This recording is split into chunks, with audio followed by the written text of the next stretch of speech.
All right, hopefully that's the hard part. Like to welcome any visitors we might have today. I'm not the normal preacher here. He's out of town, and Shane will be back next Sunday, so we'd like to welcome you back and ask you to come back next Sunday so you can hear him preach.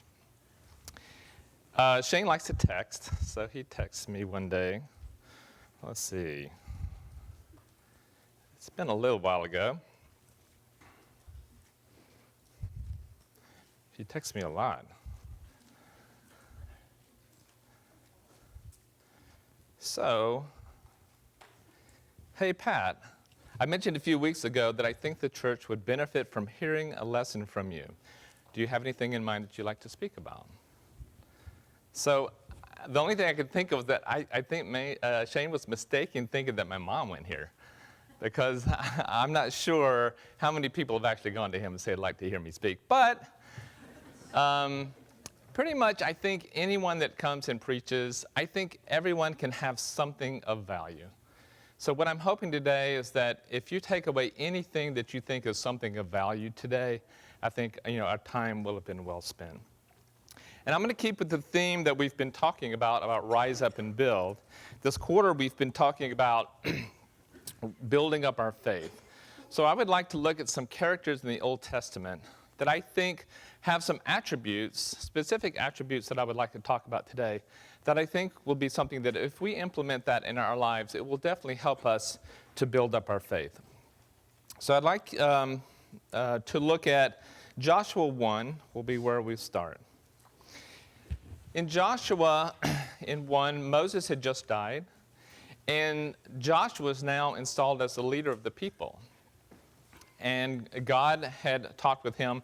And one thing that it says over in Joshua 1 is, be strong and courageous. And if you think there's ever a character that might have some characteristics that we would like to emulate, it would be Joshua. However, I'm not talking about Joshua today. I would like to look in Joshua 2. So the people were about to cross the Jordan and start to go into the promised land and to defeat those people in the promised land so they could take over the land. And God promised he would be with them. And in Joshua 2, he sent some spies into the land, 2 spies. And they were to spy out the entire land and especially Jericho. And when he went into Jericho, the spies were actually stayed at the house of a prostitute named Rahab. And the king found out that spies had gone into her house. So the king went to her and he said, Rahab, you need to release these people to us. And Rahab said, yes, they were here, but I didn't know who they were. And I sent them away. They've gone out the gate. And they have just left, just before the gate closed. So she suggested that they send men out to chase after them. So that's what they did. They sent men out to chase after these spies. However, Rahab had actually stowed the spies away in the roof of her house. And the spies were about to settle down for the night as she had hidden them away. And this is what Rahab said to these men. I know that the Lord has given you the land, and that fear of you has fallen upon us all. This is in Joshua 2, verse 8. And all the inhabitants of the land melt away before you. For we have heard how the Lord dried up the water of the Red Sea before you, and when you came out of Egypt, and what you did to the 2 kings of the Amorites who were beyond the Jordan, to Sihon and Og, whom you devoted to destruction. And as soon as we heard it, our hearts melted. And there was no spirit left in any man because of the Lord your God. For he is God of the heavens, above and on the earth. It's interesting that to me, that of all the people that observed what was happening with the Israelites, that the only person that I know of that looked at just the things that were going on, that observed what had been happening to the Israelites with the Red Sea, who saw how mighty this was, how God had saved them, that she was the only one that was actually convicted of what was happening. I think if any of the people that were in the land of Canaan had said, look, we believe your God is the God and we want to become Jews, I think they would have done that. Why this one woman who's a prostitute? Yes, she wanted to save her life. Yes, she wanted to save her family's life. But it sounds like it was more than that with her. She was convicted about who this God of the Jews was, that he indeed was God. And I think if we look at her story, when you look at the rest of the story about how in the chapter 6 of Joshua, how Jericho was actually defeated. We all know the story of that, how they marched around, something that would have made no sense to anyone as far as defeating a city. But they marched around one time each day, and then 7 times on the last day, when they all gave the shout, the walls came tumbling down, right? Well, the whole wall did not come down because Rahab's house was on that wall, and that house stood. After everyone in that city was killed and that was said that was devoted to God, they went into Rahab's house. And in Joshua 6, it says in verse 17, the city and all that is in it are to be devoted to destruction. Only Rahab and the prostitute and all who are in her house shall be spared, because she hid the spies. And it says later that Joshua spared Rahab the prostitute with her family and all who belonged to her, because she hid the men, Joshua, and sent as spies to Jericho. And she lives among the Israelites to this day. So Rahab did more than just want to save her family. She was convicted in who God was just by the evidence that she saw of what was happening with the Jewish people. And even it says that their family was held outside the camp, but Rahab, I believe, became one of the Jews. She became a Jew. In fact, she is in the lineage of Christ. And also is noticed, as Nick noted the other day, about being one of those people that were of faith in Hebrews 11. She is noted as being a woman of faith because she is the one that hid the spies. But I think the problem is we look at that as hiding the spies as being what she did. She was so much more than that. I believe she became one of those faithful to God. And sometimes people that are on the outside who then become faithful to God even have more of a deeper faith than people maybe that were those Israelites for all that time.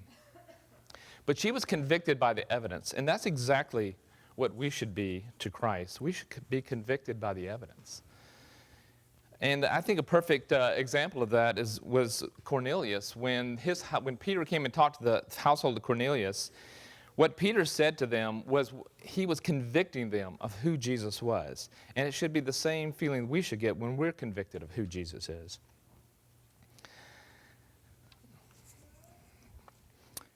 It said, truly understand, this is in Acts 10, truly understand that God shows no partiality, but in every nation, everyone who fears him and does what is right is acceptable to him. As for the word that he sent to Israel, preaching good news of peace through Jesus Christ, he is Lord of all. You yourselves know what happened throughout all Judea, beginning from Galilee, from the baptism of John proclaimed, how God anointed Jesus of Nazareth with the Holy Spirit and with power.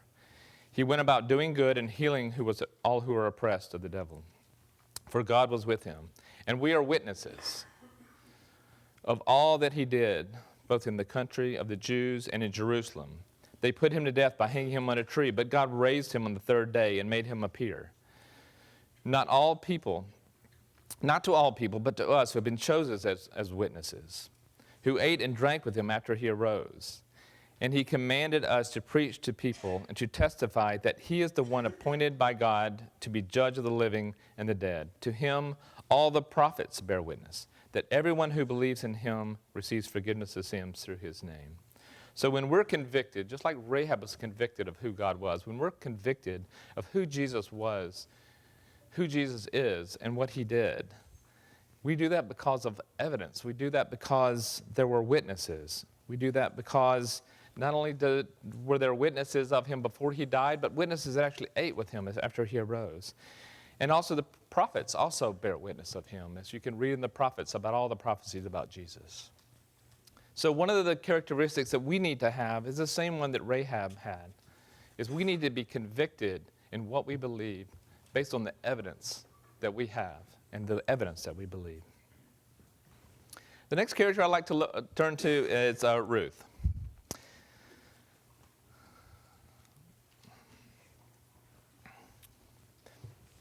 So starting in Ruth 1, there was a famine in the land of Israel, and two people and their sons, Amalek and Naomi, went basically to look for food. So they moved to Moab. And while they were in Moab, Naomi's husband died.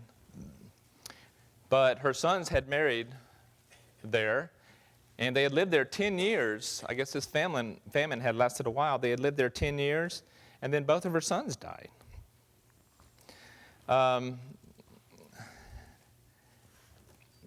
Naomi had decided that, hey, they found out that there's now food back in Israel, where she was from, in Judah.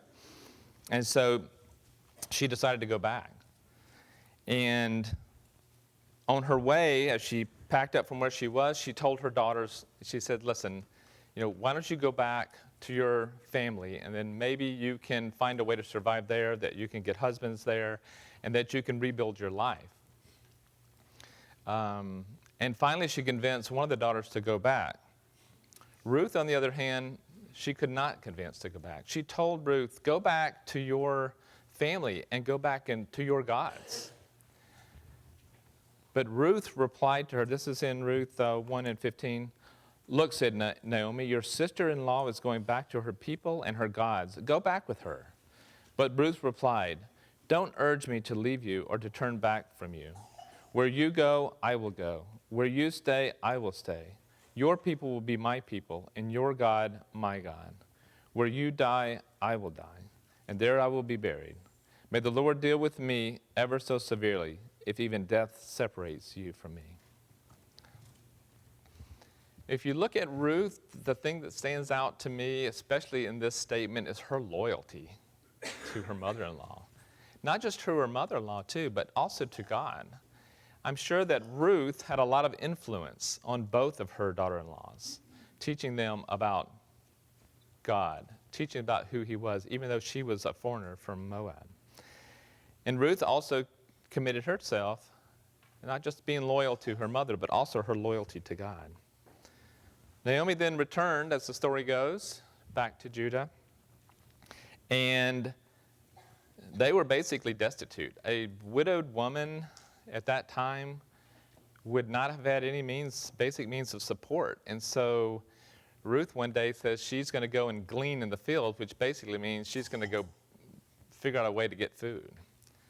So they would go in the fields and pick up whatever they could, whatever harvest it happened to be, to trying to find a way to live. As she did that, she just happened to be in the field of a man named Boaz. And Boaz saw her and treated her very kindly. And when she went home to her mother-in-law, she said, I was in the field had gleaned in the field of Boaz, and she said that was a near kinsman. So in that day, they had something called a guardian redeemer, where you would have to redeem someone who was in trouble. And so there was this ritual, though, that sort of they had to go through. And so Ruth went through this ritual with Boaz, but Boaz was not the nearest kinsman to her. So her mother-in-law had instructed her everything that she needed to do. And Ruth listened to her mother-in-law faithfully and did whatever she told her to do. And because of this, the person that was going to redeem him, that was a closer relative, Boaz then approached and said, look, Naomi is having to sell some land, and will you redeem it for her? And he said, yes, I will. Well, part of redeeming that was also taking Ruth as a wife, and that he was not going to do. So Boaz eventually thanked Ruth for how loyal she had been to her mother, and knew what a good character that Ruth was because of all that she had done for her mother-in-law. And Ruth then married Boaz. And Boaz was also one of the people that was in the lineage of Jesus. So it just goes to show how important it is for loyalty. And that's, I think, the lesson we learned from Ruth. It's just her loyalty helped her out so much because of the character that it gave her. So I know you probably have been reading a little bit in the news a little bit about so many, several famous like Christian preachers and singers that have been losing their faith. They have totally lost their loyalty to Jesus. They don't even consider themselves Christians anymore.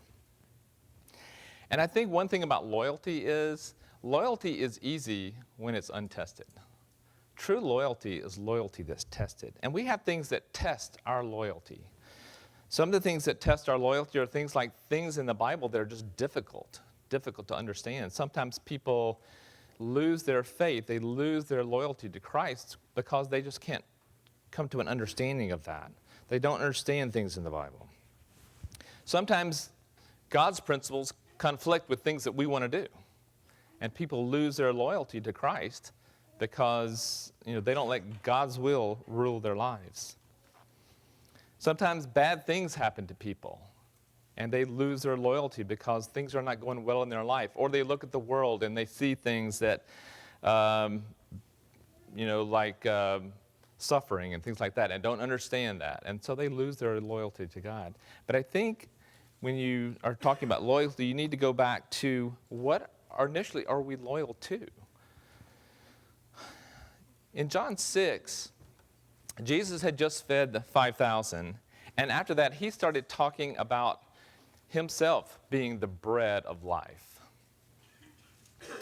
And he used a lot of metaphorical language. He talked very plainly at times in that passage, but then he talked in very metaphorical language. And he said later in that passage, "Whoever feeds on my flesh and drinks my blood has eternal life, and I will raise him up on the last day." And some people that were with him, his disciples that were with him, just couldn't wrap their heads around that. They couldn't understand that. And they said, "This is a hard saying. Who can listen to it?" So these were people whose loyalty was tested by things that they didn't understand. Now, I think his apostles probably didn't completely understand the things that he was saying as well, because it was difficult for them to understand. It says, "And after this, many disciples," this is in verse 66, "turned back and no longer walked with him. So Jesus said to the 12, 'Do you want to go away as well?' Simon Peter answered him, 'Lord, to whom shall we go? You have the words of eternal life, and we have believed and come to know that you are the Holy One of God.'" So when we think about Ruth, and we think about the loyalty of Ruth, that's one thing that we can add also to our lives to say that, look, regardless of the things that happen in life, we need to go back and realize who Christ is and what Christ has done for us. And then use that. Don't just immediately start to lose our faith because there's something that we don't understand, okay? The basic thing is, do we believe in Christ, what he did for us, and who he is? And from there, we can then use that loyalty we have to Christ to then slowly build our faith and not just be carried away by anything that we hear and lose our loyalty to Christ. So we've talked about Rahab and her commitment to God. We talked about to Ruth and her loyalty. Let's look very quickly at Abigail. Abigail is in 1 Samuel 25.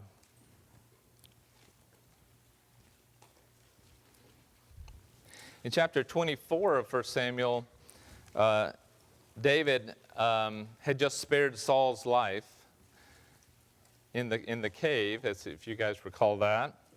And he then came to an area in Carmel where a man named Nabal was shearing his sheep.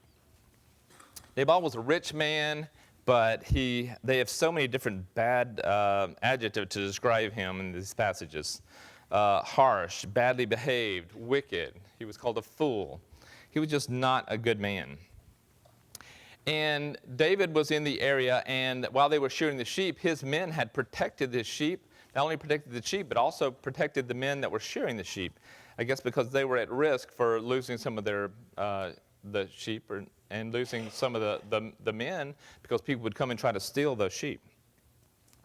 And also protect the sheep from the wild animals. But so David protected the sheep, and then David sent some men to Nabal and said, hey, we've been watching your sheep. None of your men were harmed. Just give us a little bit of something so that we can feed our men. He says basically to give whatever you can find to them. And Nabal's response to the men that he sent was, who is David? And who is the son of Jesse that I should take away food from my men and give it to you? He knew exactly who David was, and he knew exactly who the son of Jesse was. But this is just the type of man that he was. So David didn't take this very kindly. And David told his men to strap on a sword, and he swore that by night that, every man of Nabal that was a servant of his would be killed that night. And fortunately for Nabal and for the men, Abigail found out about it. And Abigail went and got a bunch. She found out from the servant. She got a bunch of food. She got provisions, and she sent it ahead. It always reminds me of what when in the earlier in the Old Testament, when Jacob was coming back to see his brother, and he was all nervous that something was going to happen to him. So he sent all this food, just food and all kinds of things to him ahead of time to kind of appease him a little bit. That's sort of what Abigail does. She sends all this food ahead to appease him. And then Abigail, when she saw David, she got off her donkey. This is in verse 23. She bowed down before David with her face to the ground. She fell at his feet and said, "Pardon your servant, my lord. Let me speak to you. Hear what your servant has to say. Please pay no attention to my lord, to that wicked man Nabal. He is just like his name. His name means fool, and folly goes with him. And as for me, your servant, I did not see the men the Lord sent. And now, my lord, as surely as your Lord God lives, and as you live, since the Lord has kept you from bloodshed, from avenging yourself with your own hands, may your enemies and all who are intent on harming my lord be like Nabal, and let this gift which your servant has brought to my lord be given to the men who followed you. Please forgive your servant's presumption. The Lord your God will certainly make a lasting dynasty for you, for my lord, because you fight for the Lord's battles, and no wrongdoing will be found in you as long as you live. Even though someone is pursuing you to take your life, the life of my lord will be bound securely in the bundle of the living by the Lord your God. But the lives of your enemies he will hurl away as from the pocket of a sling. When the Lord has fulfilled for my lord every good thing he promised concerning him, and has appointed him ruler over Israel, my lord will not have on his conscience the staggering burden of needless bloodshed, or of having avenged himself. And when the Lord your God has brought my lord success, remember your servant." So David's response was, he basically thanked her for her wisdom and her good judgment, because he would have done something that he would have regretted. And how many times has someone's wisdom helped other people? In fact, the characteristic, obviously, that Abigail has is wisdom. And looking at a way to apply the wisdom to our lives, I kind of struggle with it a little bit, because, there are a lot of things that that just people in general use to, as being something that's wise. I mean, when you get pulled over by a policeman, it's wise to be respectful to that. And I'm sure you can go over on YouTube and find people that don't understand that of being, using wise things when you're being respectful to people when things happen to you. But wisdom, as far as God goes, is a way that what we use when we're trying to we're trying to mold our will to God's will. We use wisdom and judgment when we have these principles of God that we're supposed to apply to ourselves. And every day we do things, we say things, we do things. We make decisions every day where we need to make wise choices in the things that we do. And this especially comes into play whenever, our desires or whatever are in conflict with what God's will is and what God wants us to do. And that's really where we have a very difficult time. And our options are to let our will be God's will, and that's using good judgment and using wisdom. Sometimes we just reject that, and we say, using bad judgment, and we say, I'm just going to do what I want to do because, this is what I want, and we're just going to basically reject God. Another thing that we sometimes can do is to try to let our will be God's will. And we can, for example, we can know something in the Bible that is true, and we can say, well, I understand that differently now that I'm in this situation. And now we can kind of do what we want to do because we say our will is what God wants. So what we should be trying to do is to mold our will to God's will and not the other way around. God wrote a whole book that basically has to do about wisdom of the Proverbs. And in Proverbs 1 it says, the Proverbs of Solomon, son of David, king of Israel, for gaining wisdom and instruction, for understanding words of insight, for receiving instruction in prudent behavior, doing what is right and just and fair, for giving prudence to all who are simple, knowledge and discretion to the young. Let the wise listen and add to their learning, and let the discerning get guidance, for understanding proverbs and parables and sayings and riddles of the wise. For the fear of the Lord is beginning of knowledge, but fools despise wisdom and instruction. They use words in there we don't use a lot. Prudence. I don't know that we use the word prudence a lot, but prudence is cautiousness, common sense. It takes into account the future consequence of one behavior. Discretion, what is desirable and appropriate, especially in regards to the feelings and circumstances of others. And instruction. Instruction can include learning, teaching, but also discipline and correction. So if we listen to and take Abigail's advice, we will take wisdom and add that to build our faith. The last person I'm going to look at quickly, and I won't have time to go over the whole story, is Esther.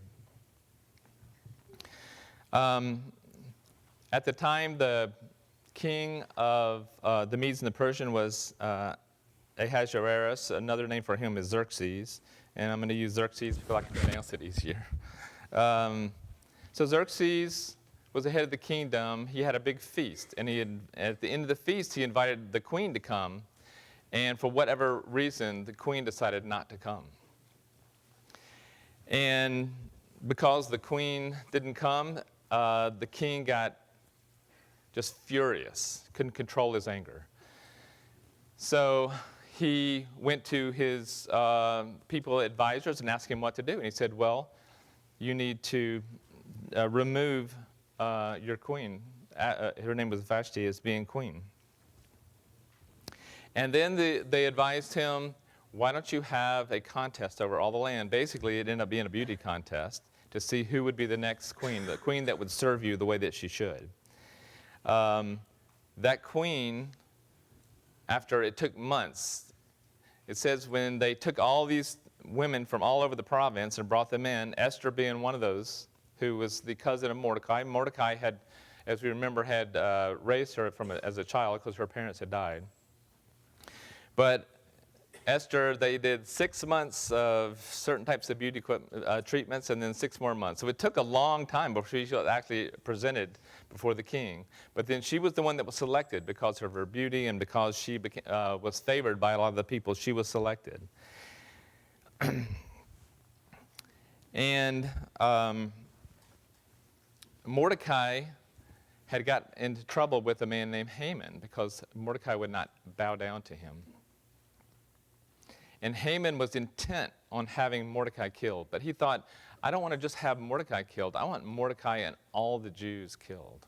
So he went to the king because he had been given permission for a special request.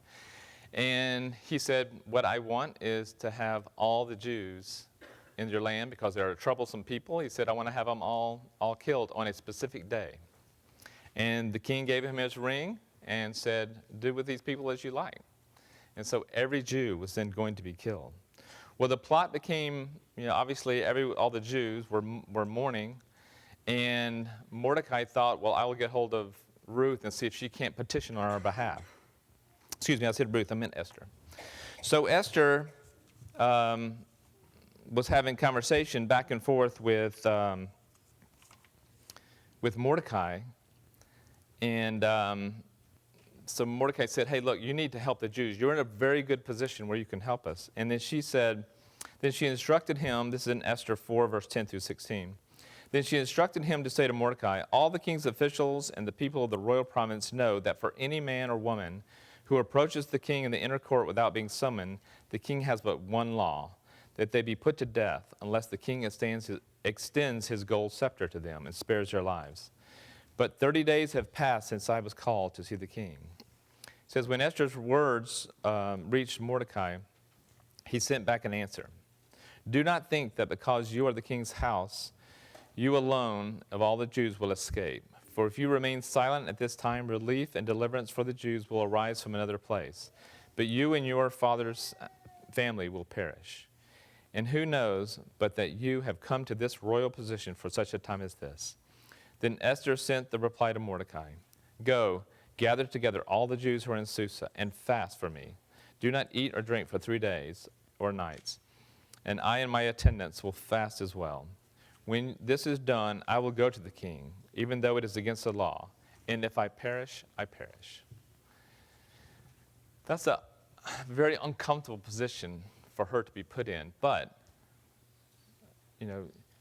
her whole, not her family, but the entire Jewish kingdom could have been killed because of the request of one man. So she goes to the king. The king does extend his scepter out to her and ask her what she wishes. And she said she wishes to have a banquet with Haman.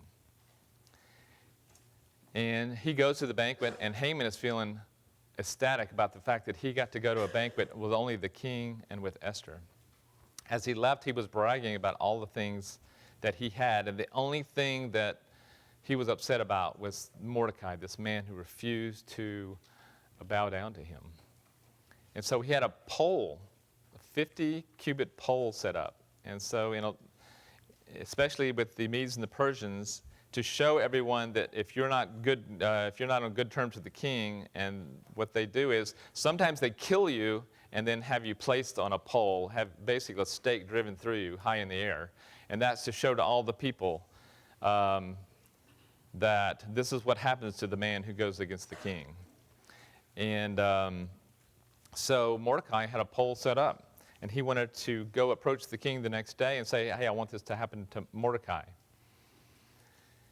The king during the night he can't sleep, and he remembers that Mordecai had saved his life. And he said, after reading the books of, that talk about the king's reign, he said, what has been done for this man Mordecai? And he said, we didn't do anything for him. So he said, who's in the court? And he said, Haman's in the court. We'll bring him in. He says, what shall be done for the man that, saved the king's life, who the man that the king has his favor? And Mordecai thought he was talking about himself. And so Mordecai said that you should get his horse that the king has ridden on, and the robe that the king has worn, and a crest on the front of the horse, and that one of the nobles should march him around the town, saying, this is what happens for the man that the king finds favor with. So the king says, fine, do that for Mordecai. Well, Haman was just distraught, but Haman is the man that had to march Mordecai around the town. And he had to yell out, this is what happens to the man in whom the king finds favor. So when Haman was just mortified, when he went home, he told this to his wife, he told it to his family, and they said that Now the Jews have brought you to ruin. And soon after that happened, he got called in for the next meeting with Esther. And Esther then gave the king her request.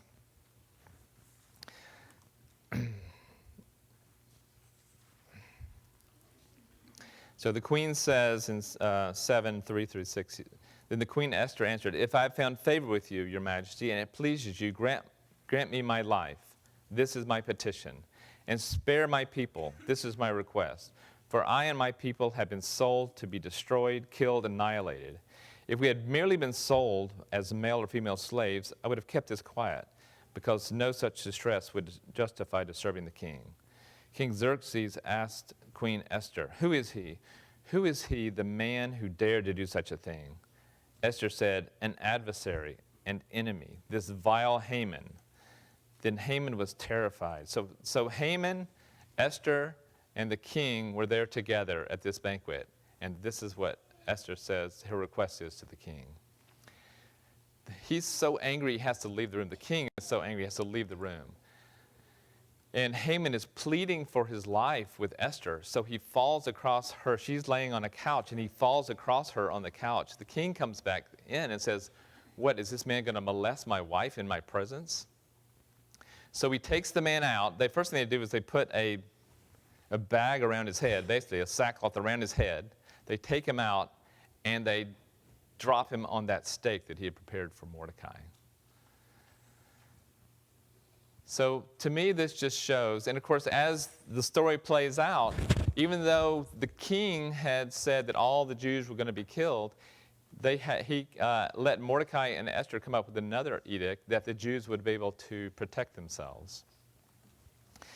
And so on that one day that the Jews were supposed to be killed, since the king's edict could not be repealed, they were allowed to not only protect themselves, but people that were the nobles realized that Mordecai was now a second to the king now in importance. And so they helped to protect the Jews. And so the Jews defeated all the people that had hated the Jews and tried to annihilate them on that day. And today that feast is still held by Jewish people. It's the Feast of Purim. And it's a day which they celebrate. They read the book of Esther and celebrate. And the book of Esther is all about courage. We are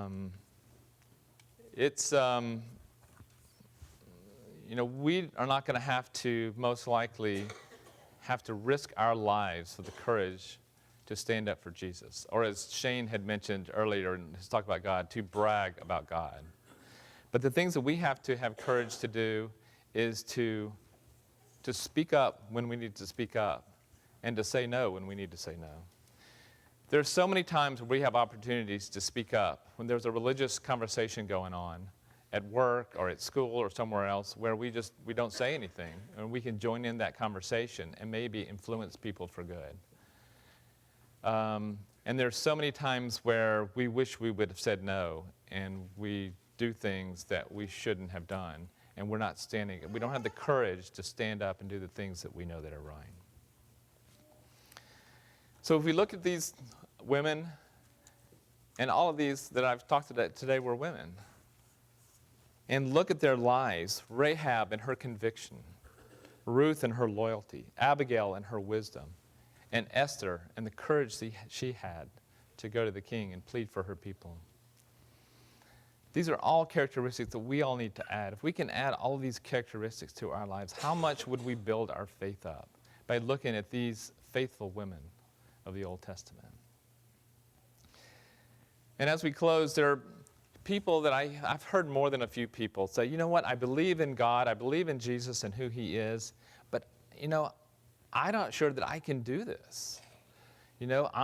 Sometimes they say, I'm not a saint. I'm not Peter. And I'm not Paul. Well, most of the time people say that I'm not sure I can do this, but the question is this something that you will do? Is this something that you have the will and choice to do? And I think if a former prostitute, a destitute widow, a woman who was married to a mean, foolish man, and a young girl that just was young and won a beauty contest. If all of these can do it, then why can't we? And that's my invitation to anyone who has not obeyed the gospel of Christ. If these women, in their difficult circumstances, could do the things they did and be loyal and be convicted and show wisdom and have courage, then surely we can do that. If there's anything we can do for anyone today, we'll ask them to come forward now as we stand and sing.